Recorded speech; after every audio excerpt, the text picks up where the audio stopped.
Bismillahirrahmanirrahim. Assalamualaikum warahmatullahi wabarakatuh. Innal hamdalillah nahmaduhu wa nasta'inuhu wa nastaghfiruhu wa na'udzu bihi min syururi anfusina wa min sayyiati a'malina.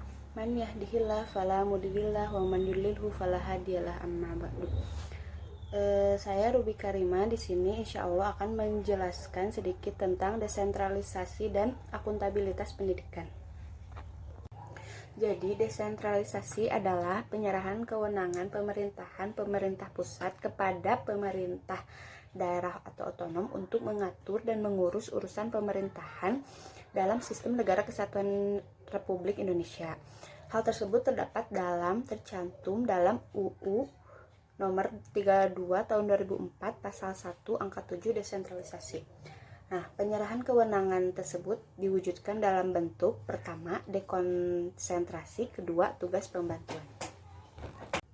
Jenis desentralisasi pendidikan ada dua. Yang pertama, desentralisasi kewenangan di bidang pendidikan dalam hal kebijakan pendidikan dan aspek pendanaannya dari pemerintah pusat ke pemerintah daerah, yaitu provinsi, kabupaten, atau kota. Yang kedua, desentralisasi pendidikan dengan fokus ada pemberian kewenangan yang lebih besar di tingkat sekolah. Selanjutnya ada tabel tipologi kewenangan pendidikan yang dapat didesentralisasikan. Komponen yang pertama, organisasi dan proses belajar mengajar. Kewenangannya yang pertama, menentukan sekolah mana yang dapat diikuti peserta didik. Kedua, waktu belajar di sekolah. Ketiga, penentuan buku teks. Keempat, kurikulum. Kelima, metode pembelajaran. Komponen yang kedua yaitu manajemen guru. Kewenangannya pertama, memilih dan memberhentikan kepala sekolah. Yang kedua, memilih dan memberhentikan guru. Yang ketiga, menentukan gaji guru. Yang keempat, memberikan tanggung jawab kepada guru. Yang kelima, menentukan dan memberikan pelatihan kepada guru. Komponen yang ketiga yaitu struktur dan perencanaan. Kewenangannya yang pertama, membuka dan menutup sekolah. Yang kedua, menentukan program yang ditawarkan sekolah. Yang ketiga, definisi dari isi mata pelajaran. Yang keempat, pengawasan atas kinerja sekolah.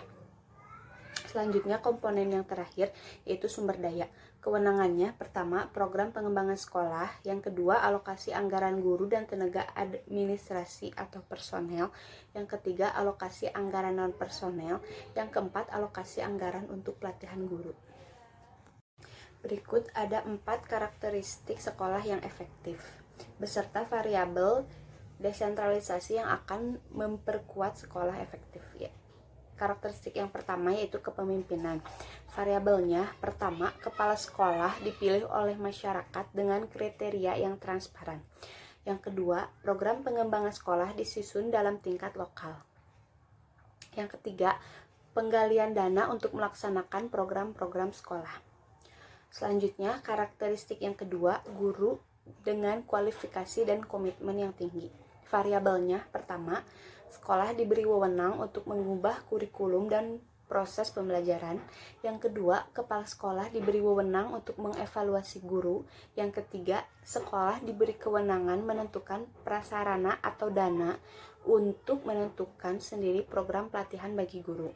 Karakteristik yang ketiga, fokus pada proses pembelajaran. Variabelnya pertama, program pengembangan dan peningkatan kualitas sekolah menekankan pada aspek peningkatan proses pembelajaran.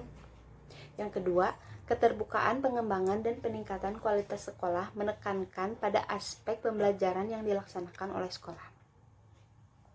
Karakteristik yang keempat, bertanggung jawab atas keberhasilan yang dicapai. Variabelnya, kepala sekolah diangkat berdasarkan masa jabatan. Perpanjangan masa jabatan tergantung pada prestasi dalam memenuhi target peningkatan proses pembelajaran. Selanjutnya, akuntabilitas pendidikan. Menurut Muhammad Alif dalam buku Agus Wibowo, akuntabilitas dapat diartikan sebagai pertanggungjawaban atas keberhasilan proses belajar mengajar dan perkembangan peserta didik dalam mencapai tujuan pendidikan yang telah ditetapkan.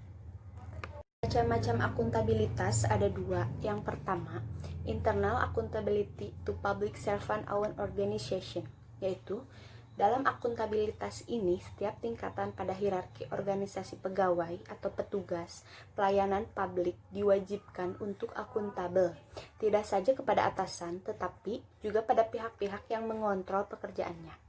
Untuk itu, maka seluruh pegawai atau petugas hendaknya memiliki komitmen serta memenuhi kriteria pengetahuan dan keahlian agar dapat melaksanakan tugasnya sesuai dengan posisinya.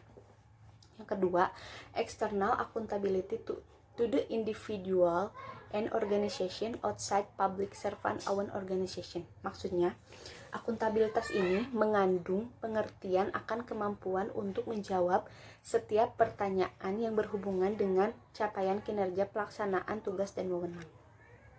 Lalu, tujuan dan manfaat akuntabilitas. Tujuan akuntabilitas yaitu menilai kinerja sekolah dan kepuasan masyarakat terhadap pelayanan pendidikan yang diselenggarakan oleh sekolah, untuk mengikutsertakan masyarakat dalam pengawasan pelayanan pendidikan dan untuk mempertanggungjawabkan komitmen pelayanan pendidikan kepada masyarakat. Selanjutnya, manfaatnya dari akuntabilitas pendidikan adalah mampu membatasi ruang gerak terjadinya perubahan dan pengulangan, dan juga revisi perencanaan. Selanjutnya, pihak-pihak yang harus melaksanakan akuntabilitas pendidikan. Yang pertama adalah guru, kedua administrator, ketiga orang tua siswa, keempat ahli psikometri, kelima pemangku kepentingan pendidikan. Mungkin hanya ini yang dapat saya sampaikan. Mohon maaf apabila terdapat banyak kesalahan. Syukron. Wassalamualaikum warahmatullahi wabarakatuh.